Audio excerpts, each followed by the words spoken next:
بخیر. ساعت 2:20 دقیقه به وقت گرومیچ برنامه فارسی و بی بی سی بر مدت نیم ساعت روی فرکانس 1366 تقدیم می شود. آقای محمد ایشتی یک بار دیگر ادعا می کند که باید پروندهشان یک بار دیگر بررسی شود، اما تعداد 8 نفر از هواداران جنرال دوستم به سارانولی رفتند تا پرونده آقای ایشتی را معلوم کنند. احمد محمد ایشتی ادعا می کند که 12 کوک خورده و جنرال دوستم 8 کوک را قبول می کند. از آقای دوستم پرسیدیم که شما در این رابطه چی در نظر دارید؟ همه مسئله احمد ایشتی که هست، ما بچه بریششان بودیم، چندین مراتب ما گاید، ما چیزی نگفتیم. یک دفعه ما او را گایدیم، جامعه جانی را بتکان داریم. ما میگیم یک دم جیسی ملخک، دو دم جیسی ملخک، آخر در دام است.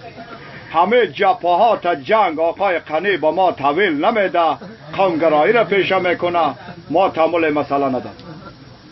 آقای محمد قنی، شما راجع به بحران شدید با آقای محمد ایشتی را چی میبینیم که چرا قضیه آقای جنرال دوستم به طور صحیح بررسی نمیشود؟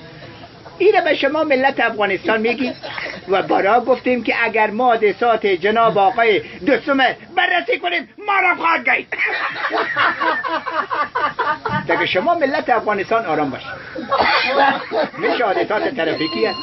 ملت افغانستان با بودن صلح افغانستان کار میکنه.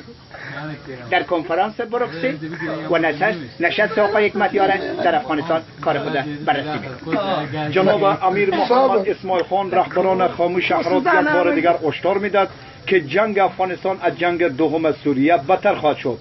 اما امیر محمد اسماعیل خان رهبران خاموش شهرات هم یک بار دیگر چنین میگوید: بسم الله الرحمن الرحیم، الحمد لله الذي ادانا ولهذا لونا وما كنا ولهذا ادانا الله والصلاة والسلام على امام المجاهدین شرع امام فخر رازی و مولانا صاحب حبیب الرحمن جامی. السلام علیکم و رحمت الله و برکاته.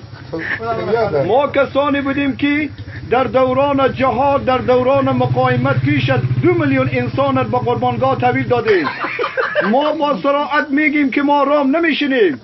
جنگ افغانستان از جنگ دوم سوریه بدتر خواهد شد. آقای جان کری، شما در این رابطه بحران افغانستان چی میبینید؟ دستپای دزاکی آفراید از کامرا فیدی پاسه ترام سی دستپای دزاکی آفراید از کامرا فیلمان ویدیس افغانیشن پیپ افغانستان.